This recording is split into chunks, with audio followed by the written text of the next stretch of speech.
Hey everyone, and welcome to another episode of Improve Your English, Improve Your Life. My name is Foster. I am a teacher, a podcaster, and as always, I am here with the ever so talented and inspiring Jackie. Hey Jackie, how are you doing? Aw, hi Foster. I'm great. Thank you for that intro. I loved it. So sweet. Of course, you deserve it. So Jackie, you came to me with a really interesting idea for an episode, maybe a series of episodes. Yes. And you said that you wanted to talk about creativity, which is something I love talking about, but specifically to be honest, we're both feeling very stuck creatively. Yes. So, great phrase in English, the cat's out of the bag. The cat is definitely out of the bag. We are both in a creative rut.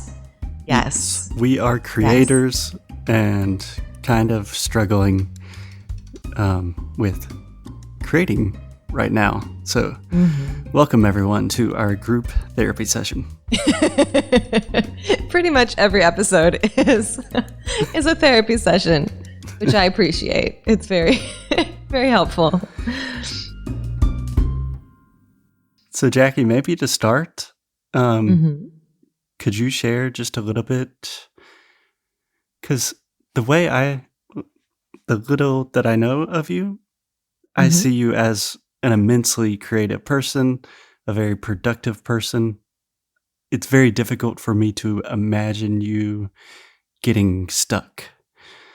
Wow. So tell me what's going on. Yeah. Well, first of all, I appreciate that. It's a very nice impression that you have of me. And honestly, I do think I have moments where I'm very creative and very productive, but then there are moments when I just feel overwhelmed or no energy, no motivation, no ideas. And a lot of people who are in this creative space nowadays, everybody is a content creator. And even if you have a job that doesn't require creating content in order to almost sell yourself or promote yourself, we all have to create content in some way. And in a world full of distractions with, cell phone and social media and a million people wanting our attention all the time, I personally find it really hard. I have to be very, very intentional to just shut out all the noise and just be alone and be with my thoughts and kind of let things come. Yeah. And I was going to ask you, Foster, because I know you're in a very similar situation. You guys have produced over 1,000 podcast episodes, and you guys have courses and all of that stuff. What would you say, when are the moments that you get your best ideas? Probably 6 or 7 years ago. No, in all honesty, that's such a lovely question to think about. When do I get my best ideas? I would say most of the better ideas that I have, I get when I'm doing something else. So I'm not sitting at my computer come on, Foster, let's have some good ideas. Right. Right. Normally, I'm outside and I'm walking. Also, kind of the classic in the shower that happens. Yes. A lot of times when I'm playing music, and a lot of times when I'm trying to go to sleep. Yes. So those tend to be kind of the areas in my life where the more creative part of my brain seems to wake up. Right. And I think if we look at these moments, I know for me, again, the shower, it's always an amazing time when ideas come. And I think it's because there's we're not listening to anything. Or some people do listen to music or a podcast in the shower. I like to turn it all off. Or while you're doing like busy work.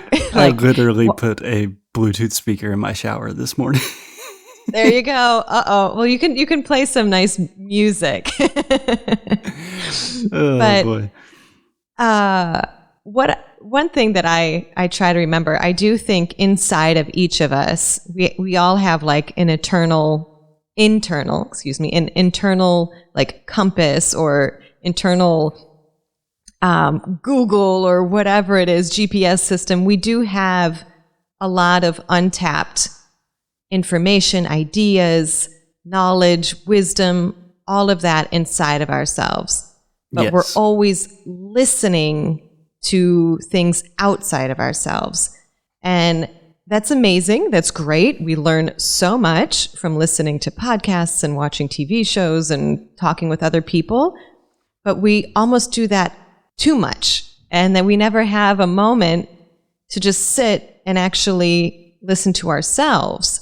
So I think when we're walking or even like washing the dishes or folding laundry, doing something that kind of keeps your body a little bit busy but gives your mind a break is when we tend to kind of think about a lot of things, let them come to the surface, especially before going to sleep. That's when we always like start going through our whole day and reminiscing about the past and worrying about the future. But I think it's just stuff that needed to kind of come up. Right. And then once we get that out of the way is when we start getting ideas and new ideas and thinking outside of the box rather than just doing what has been done before. But it's tricky. Yeah. So maybe just kind of to set the stage a little bit, Jackie. Mm-hmm. I imagine a lot of people listening will almost immediately think like, oh, Foster and Jackie, they are creators, like professionally, that's what they do. And they will probably say something like, I'm not a creative person. Right. And I fundamentally disagree with that. Yeah. I think everyone is creative. Like it is our birthright to create and be in the world.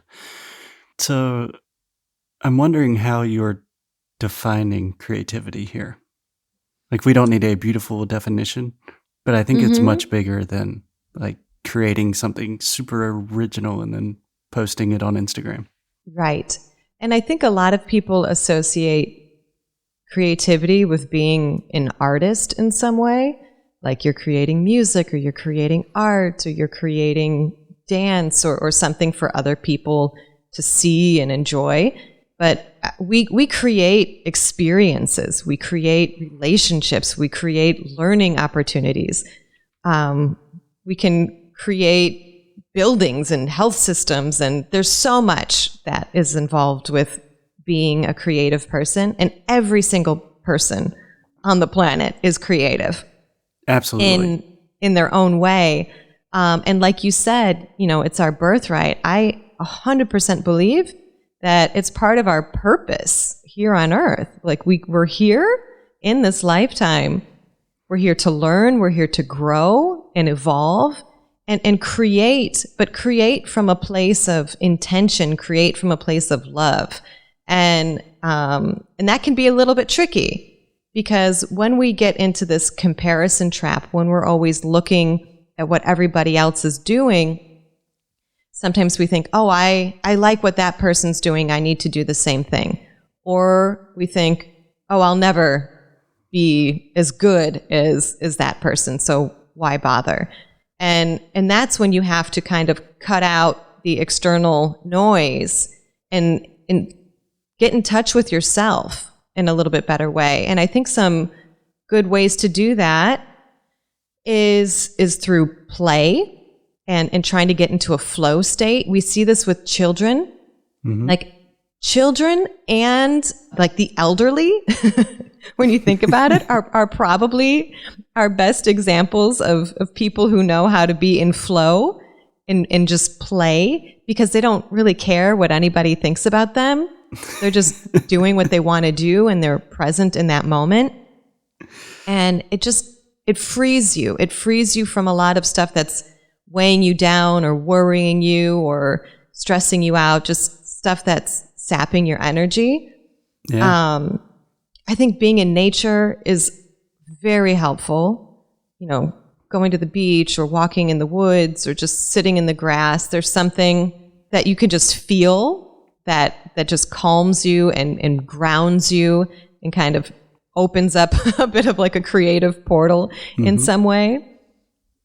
Also, just controlling your distractions. If the phone is an issue, and for me, it is. Social media is a huge distraction for me.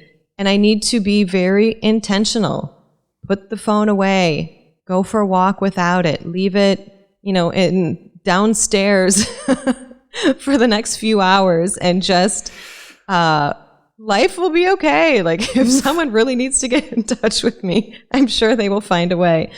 But we have to be really intentional about controlling our distractions. Yeah.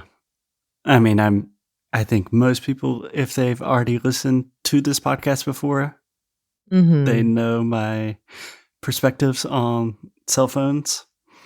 But yes, you're very good about it. No, I'm not. It's a huge problem for me. Okay. And but you don't have social media. So what is it just like phone calls and messages? And it used to be email. Like that was my default. I would just kind of pick up my phone for no reason and check my email. So I deleted email off of my phone. But actually yesterday I had to reinstall it for reasons that are too long to explain here. That's okay. But yeah, I still have my phone on me or close to me most of the time. But yeah, before I go off the rails on cell phones, Jackie, can I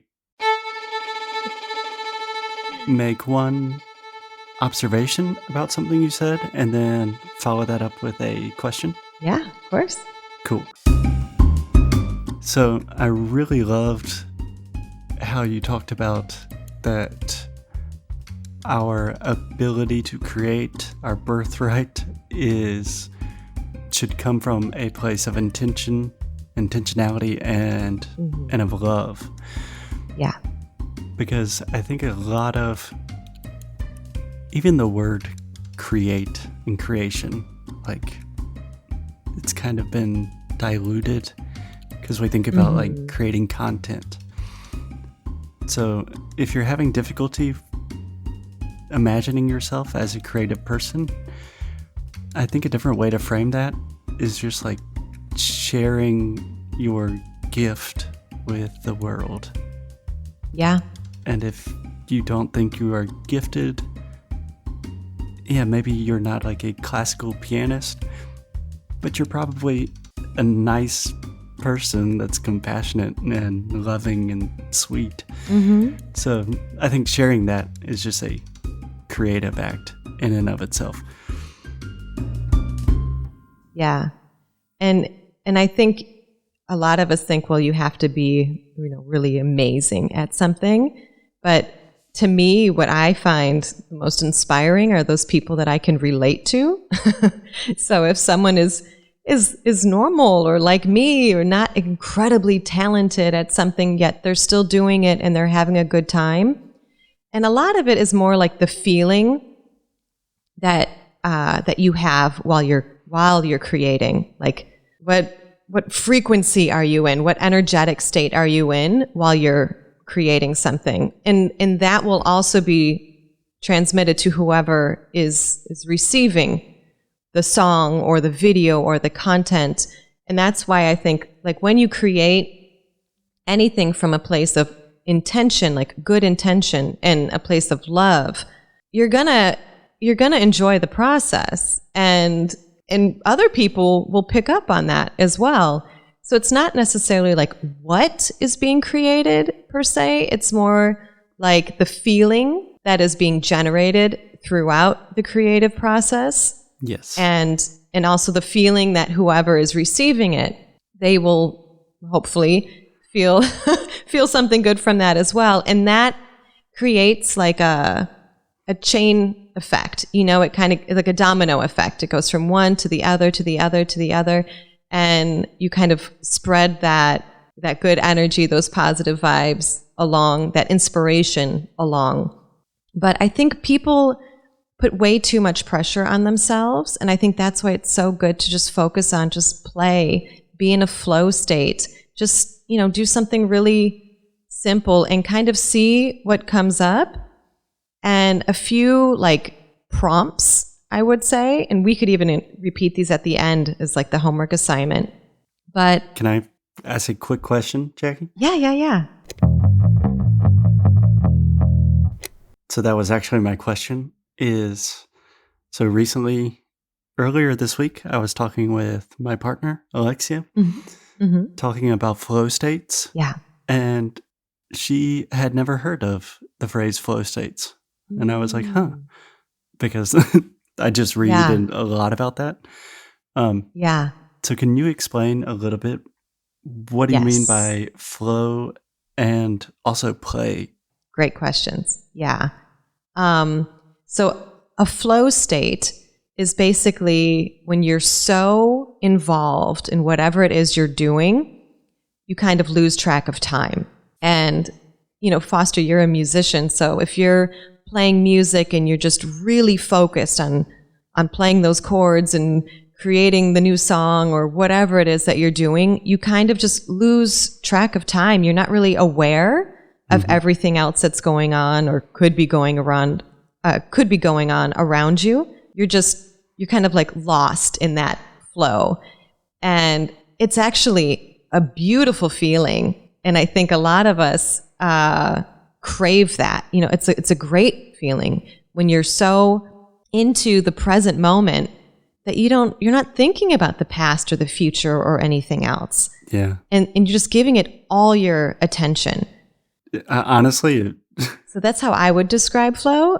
Would you add something to that, or what would you say? No, I think that's a perfect description. It is a really good feeling. Like it feels like you're high, but not on drugs, like high on life. Right. Right. It's that feeling of being in the zone. Yeah. A lot of people that play sports or athletes can probably relate to this. Like a runner's high. Yeah. I totally agree with your definition. Do you have examples of what facilitates this kind of flow state for you? So for me, there's been a couple different things. I am a very like anxious, fidgety person. So I need to almost like physically exhaust myself in a way. So for me, like going for a walk or doing a workout, doing some yoga, like I almost have to get my body tired a little bit in order to just sit and get creative, or I don't know. I feel like I have to burn off some excess energy in order to get into a complete flow state. But one thing we started doing, actually, this is pretty recent. So just like as a family, when we would go on vacation or plan things in the past, and this has a lot to do with just my upbringing and whatnot, you wake up, it's like, okay, what's the plan? What's on the agenda? What are we doing today? And you have, it's a flexible plan. It's not like we have every hour, planned out. But what I noticed was we were rarely present. You're eating breakfast, but you're not really paying attention to eating breakfast. You're eating breakfast and you're thinking about like, okay, well, we're all going to do this next. And then when you're doing that next thing, you're not really present doing that next thing because you're thinking about like, okay, after this, what are we going to do? Right. And then you do that thing. Okay, where are we going to have lunch? When are we going to do this? It's just, rather than just going with the flow and being in the present moment, it's a lot of focusing on what's coming next.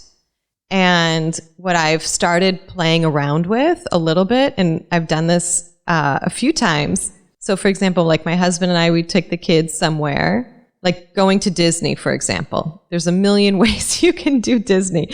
And you can schedule all the rides in advance and get the fast pass and figure out, I want to do this and this and this and this. And then, you spend the whole day looking at your watch and kind of running from one thing to the next to the next. Well, what I have done, or what we have done, is we just show up like blind, not knowing anything. And just kind of see what happens and see what unfolds. And then you just kind of like follow the magic in some ways. And there are obviously some things that we have to schedule and we have to plan, but I've just been more intentional about, let's just go to this place and see what happens. And you just kind of let the moment take you, and it ends up being really, really cool. Yeah.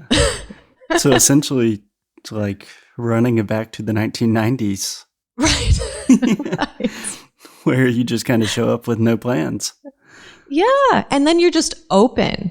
I think it just opens you up to other opportunities, meeting other people or anything. You just kind of go with zero expectations and not really knowing what's going to happen. And to me, it gives me energy. Because if I'm weighed down and stressed out about where I need to be and what I should be doing or what I'm potentially missing out on, it just exhausts me.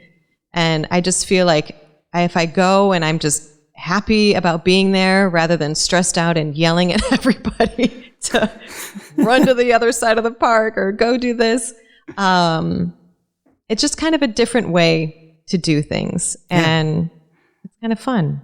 Yeah, I think if people are a little confused about some of our word choice, like flow states and creativity and presence, the idea of just kind of taking a check-in with your energy, that is the easiest way to tell if something is honestly like healthy for you or draining for you. So if you're doing something and it gives you energy, that's like good creativity. You should probably do more of that.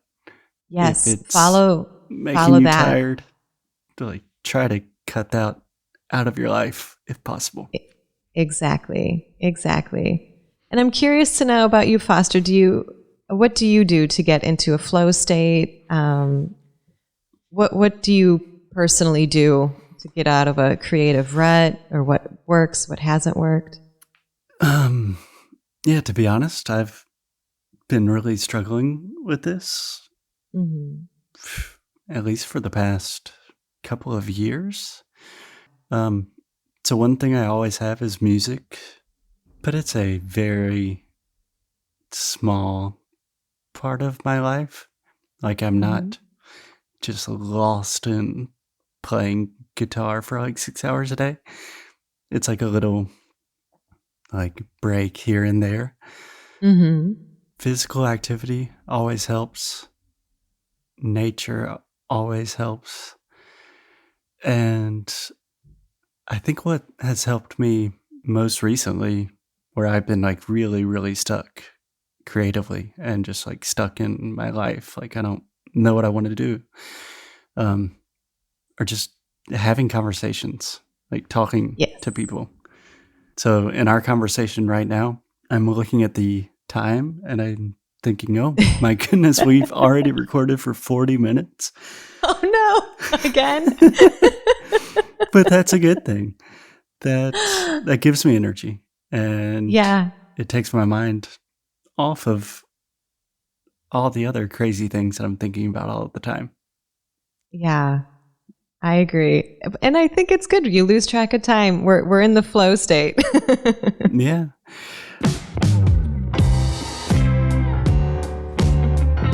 Okay, we are going to pause here, but be sure to check out the next episode where we go deeper and do some really helpful exercises that will definitely get your creative juices flowing. But before we end this episode, we'd like to ask you a few questions to reflect on as your homework assignment. Number 1, how do you create in your life? Do you create content, art, solutions, experiences, opportunities, inspiration? The list is endless. So write a list of all the ways you create and put a star next to the ones that are the most important to you. Number 2, when do you get your best ideas? Is it while you're driving, working out, taking a shower, talking with other people? And last but not least, when do you feel like you're in a flow state? And how can you do that more frequently?